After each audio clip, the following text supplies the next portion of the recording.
Yo, what's happening, folks? It's me, Justin. It's time for the website case study update for June 2022.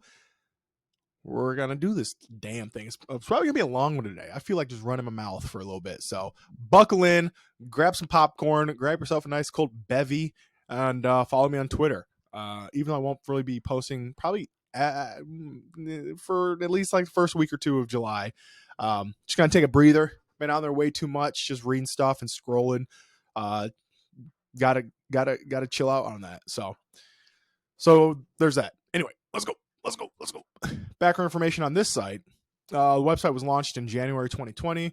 I say launched. The domain was bought in January 2020, and I threw up 10,000 words, and then kind of forgot about it. Well, not kind of. I did forget about it until July of 2022, or geez Louise, 2020. I'm reading the slide. What's wrong with me?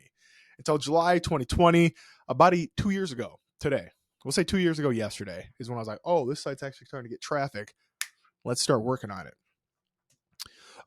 So as you can see here, here's a nice heinous graphic of the growth as far as recurring revenue, total word count, and page views. It's a sloppy graph. Let's keep it real. It's pretty sloppy. The next slide I'll have a little bit more numbers, blah, blah, blah. But if you've been following along at home, if this is not your first time tuning in, you will notice that on the right side of the graph, we do not have the dollar amounts on there anymore.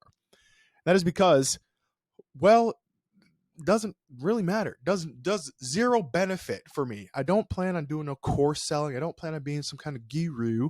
I don't have any desire to do that.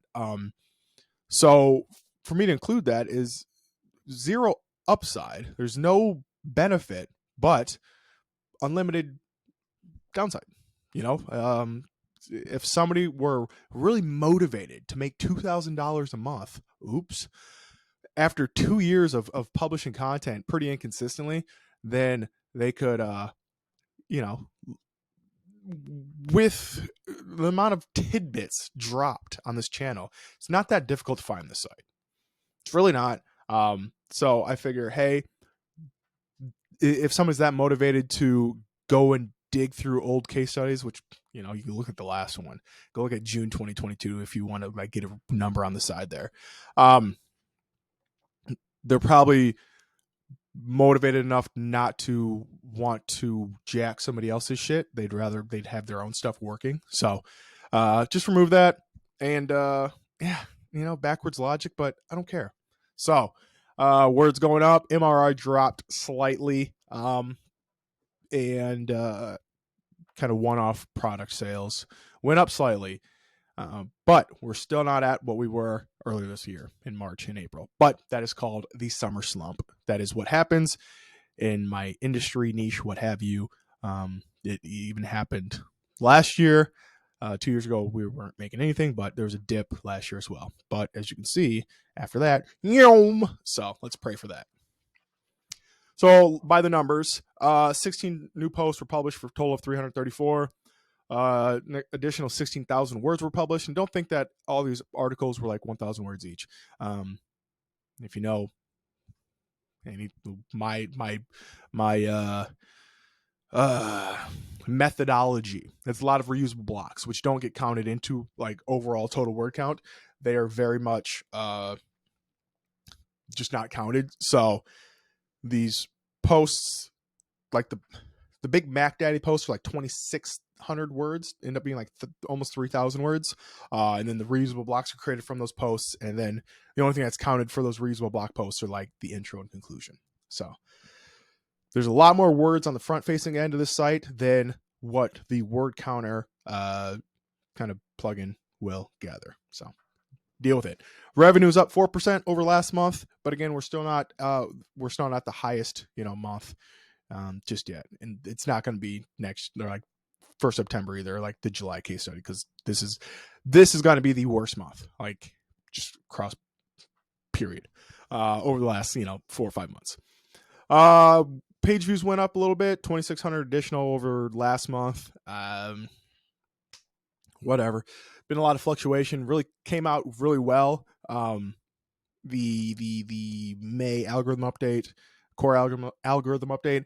Then we kind of dip down a little bit, not below what we were before the algorithm update, and then now we're seeing a nice healthy upward trend at the end of June there. So that's nice. I spent $875 on articles. It was like new vertical.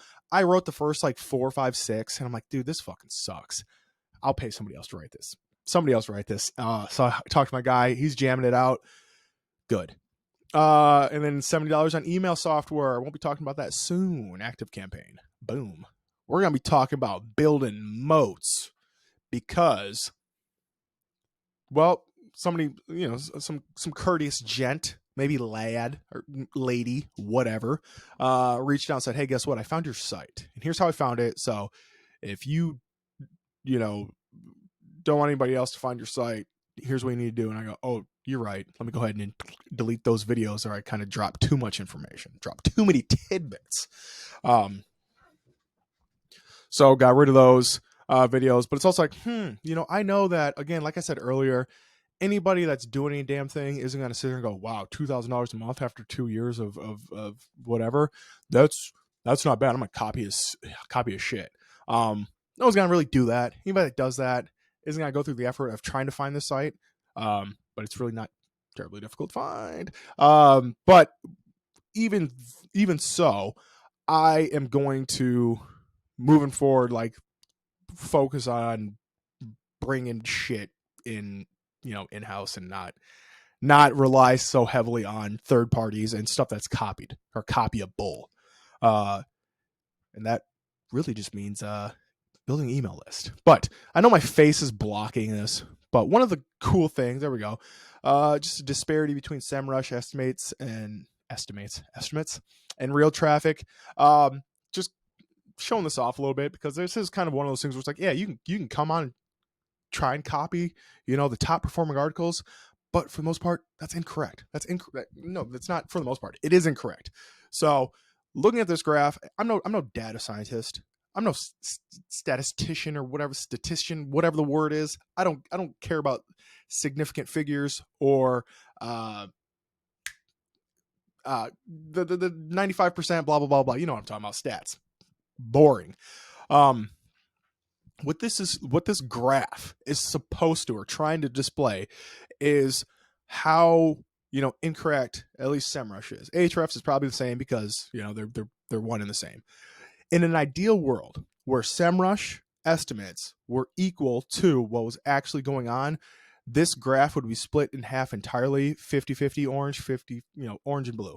What I did was took every page in SEMrush that's, showing some sort of traffic, downloaded it, the Excel, went to Search Console. This is only Google search traffic. Went to Google Search Console, downloaded the last 28 days, paired up the columns.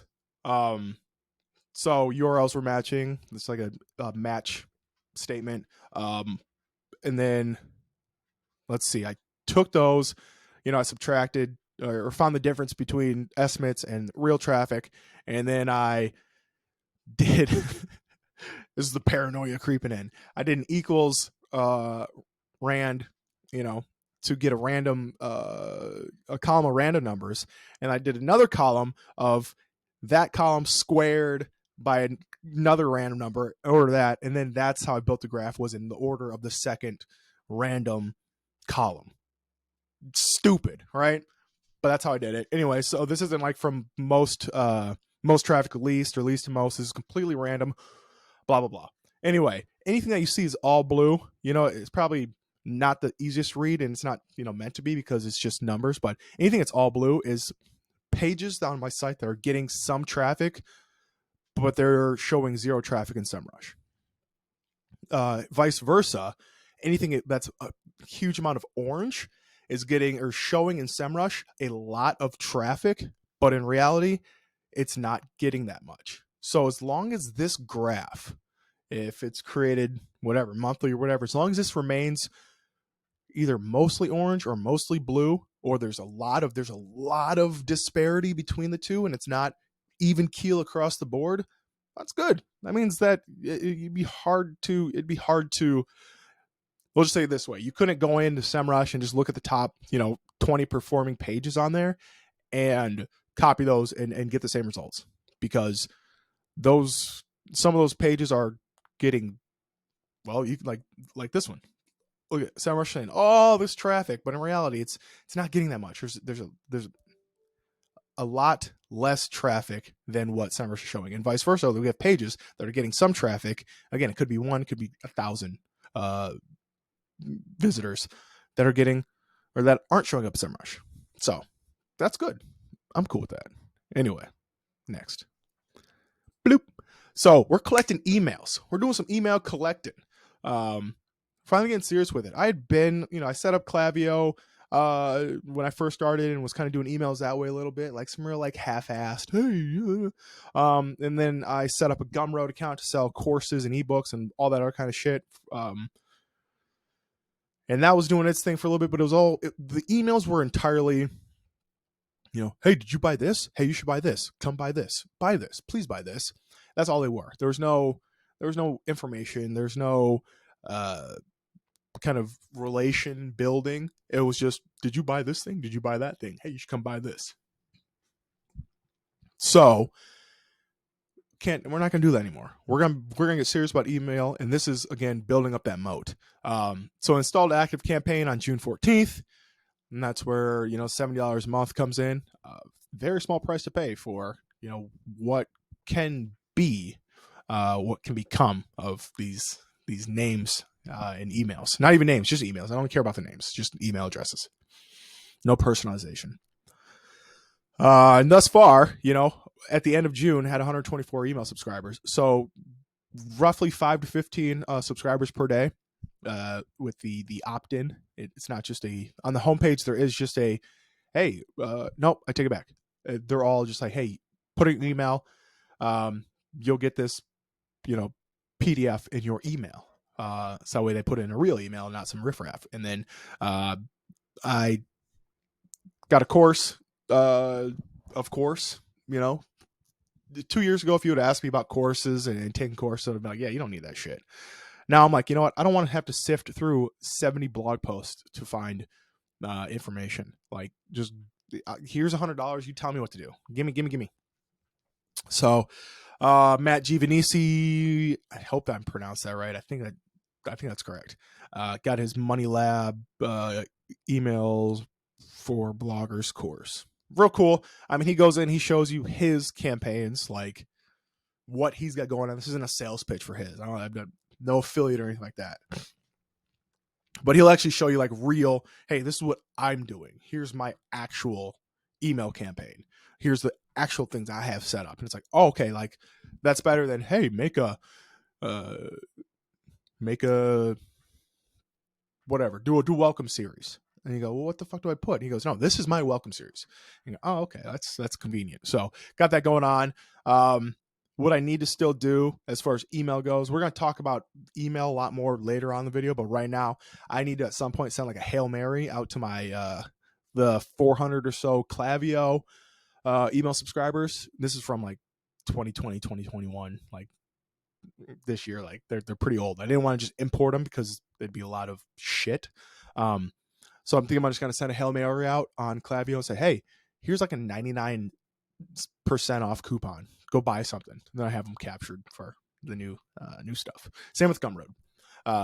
There's like 350 or so followers or customers, or there's probably more because I think some people follow but they don't purchase, and vice versa. Some people have purchased but they haven't followed, or whatever. However that works. I just need to send a Hail Mary out and say, hey, here's a 99% off coupon. Go buy something, like anything, or just go opt in. And if they do, cool. If not, whatever. Deleting the accounts. Don't need them. So there's that. Moats. And again, with that, getting off Gumroad, because that's where I was selling any kind of digital product, I'm going to bring those in-house, or I already have brought them in-house. I brought them in-house. So real quick, real easy, just set up a quick subdomain through WooCommerce on there, upload all the products, and start making some sales. So that's good. It made more sales on WooCommerce, like before the emails were even sent up or anything like that, than I did like the last few months on Gumroad. Granted, I haven't been promoting it or anything like that, but it's making sales. And again, collecting emails, making more sales eventually, and it's all just gonna kind of build on top of each other and compound, and we're gonna be all right. This isn't really related to building a moat, but also this last month I did hire a VA. I finally got around to hiring VA because my plan for last month was to publish like all those articles, blah blah blah blah blah, for this new vertical. Outsourced it, so we're not done with that yet. But also, like, man, I don't like to write this stuff anymore. I don't like to copy and paste, reusable blocks or enter that in. It just seems so boring. Doesn't seem, it is. So I say, let me just go ahead and hire someone to do this, because I know I'm not going to do it. I'm going to be sitting on these on this content that needs to be published for weeks, not doing anything with it because I'm focused on these emails. So I was like, yeah, let me talk to I forget her name. I literally just hired like yesterday, 2 days ago maybe. And she's already, like, this morning, it is 11:30 in the morning, and she's already like has like 7,500 words like ready to be published. Just because I didn't want to, you know what I'm saying? So definitely gonna see some gains from that. She's gonna be able to get all those new articles published, all those verse articles created. Once that's done, she has a few other ones, or there's a few other articles that are just like verse articles that can be published that I just have not got around to yet. So I'll, have her do those. And then once that's all done, I'll have her do like some research for me for these emails, because again, it's a lot of informational stuff. So yeah, got a VA now. So, and it's really cool. I think it's not going to cost a crazy amount of money every month. Definitely less than what the site's making, and it's just going to help out. So boom shakalaka. So here's what I'm trying to get done in July, August, and September. At first, I just had July, but I know damn well I ain't gonna finish all this stuff in just July. It is July 4th. This weekend, I'm gonna be drunk. I got to go to Virginia in 2 weeks. It's gonna be a pretty inebriated month. You know what I'm saying? So I know I'm not gonna get all this stuff done. I'm just gonna say, here's over the next 3 months. This is kind of the goal, and primarily it's email. One of the first things I want to get done and need to get done is an evergreen email sequence. And I guess I don't need to get it done, but I need to continue on. 1 email a week, 52 emails, 52 weeks, purely informational, no sales pitches at all. I'm going to talk about how I'm going to set like sales pitch emails up, but just 52 pure informational emails all the way through. And then once they reach the end, they go right back to the beginning, because it's less one-time informational things. More like, hey, at this point you might not be at this stage, but a year from now you might be. So here's the same email, and then you might blah blah blah blah blah. So again, not purely informational. There are going to be links back to the site and the store and the SaaS and the biz dev, or not the biz dev, the biz directory, all that kind of stuff. But right now, yeah, it's I need to get that rolling. And there are a shitload of like email automations I want to set up, and this is going to be, again, why it's July, August, September, not just July, because I want to set up things like, of course, the sales pitches, if they have interacted with X emails, send them this sequence, to pitch a product. If they have been on this page and it has this word in the URL slug, send them these emails. I would like to get, eventually, this is years down the line, some kind of automation as far as sending emails out. If they, go to, depending on what page they go to on the site. Hey, they looked at this one. It's talking about microphones. Hey, send them the 3 email sequence for buying microphones or something like that, and have links in there, whatever the case is. Like that's how That's how in depth I want to get with this shit. Even if those sequences make like $20 a month, like, don't care. That's $20 that I wouldn't have made otherwise. So, yeah, that should have been point number 3. Point number 3 is I want to create an email course to match my opt-in, and the opt-in is basically, achieve X and Y days. So I would like to create a very inexpensive, like 99 cents, like a tripwire, like lowest that can go when it's like, oh, that's a no-brainer, like that's easy, but then they get used to buying shit from me, where it is like a walk step by step. On day 1 do this, on day 2 do this, on day 3 do, all the way through the entire, the X day or Y days, the whole thing. So I want to get something like that set up as well, where it's like more or less the same email. Every Monday it's the same email minus like the different like motivational stuff. But want to get something like that created as well. Also in time, I want to turn all my old ebooks into video courses. Most of them were written in 2020. It's not that they're outdated. It's just that there's, I should have them updated, because times change. There's links in those ebooks that may not be relevant anymore. There more information has come out, and I think a video course would just be better, and just have something created where it's just like, hey, update it yearly or something like that, or update it every few months whenever I feel like it. Hey, there's 4 new videos added to X course. Go buy it if you haven't yet, or if you have bought it, you have access. Something like that.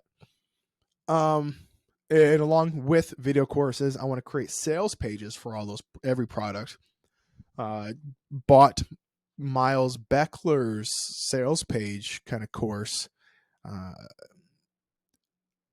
Shit works. I mean, it's very much, I have a bunch of books about copywriting back there in the other room, and you read them, and you go, wow, there's like all these different frameworks and all these different layouts and all these different, XYZ. And it's like, man, just give me one. And that's what I bought that for. I was like, you just give me the one that you use, and I'm going to use that. Like, give me the A, B, C, D, E, F, G.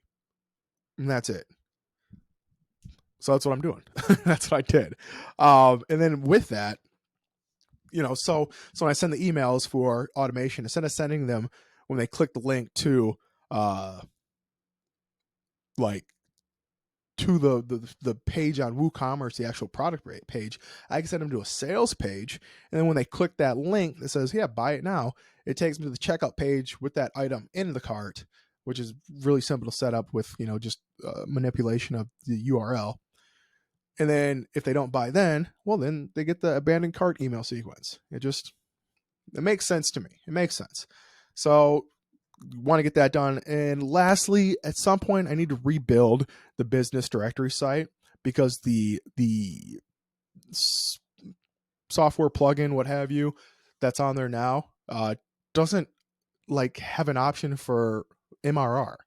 It's the weirdest shit ever. Like, you would think that'd be a very basic functionality, and it's one of those things where when I like multiple people have requested it from the developer, and he's just like, "Yo, get on it, yo, get on it." It's like, dude, you ain't never getting on that shit.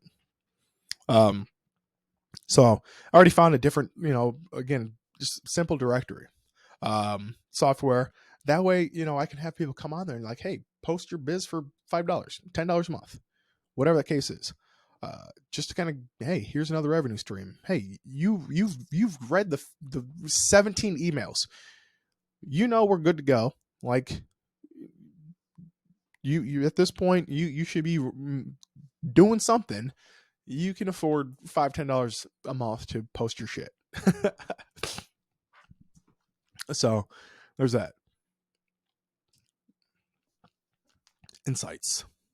So the site is currently worth somewhere between $40,000 and $90,000.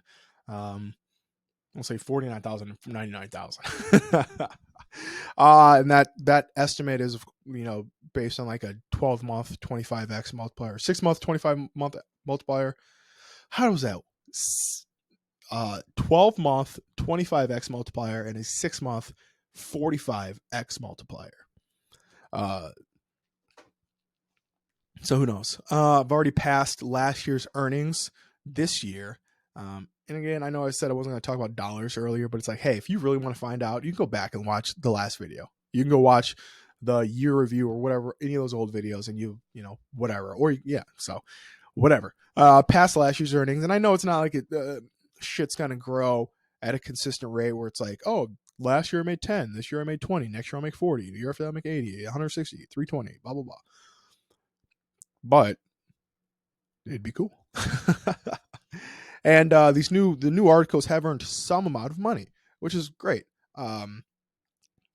Nothing worth mentioning, and I'm not gonna mention it again because even though I'm not saying like, oh, it's not. How do I say this? Even though I'm not saying which program or platform or whatever affiliate program is what each one is making, the vertical as a whole, you go, oh, I'm just gonna do so like that if you found the site and blah blah blah. You know what I'm talking about, whatever. Still with the risks. So again, one platform is generating most of the MRR and most of the revenue, and you can see the numbers right there.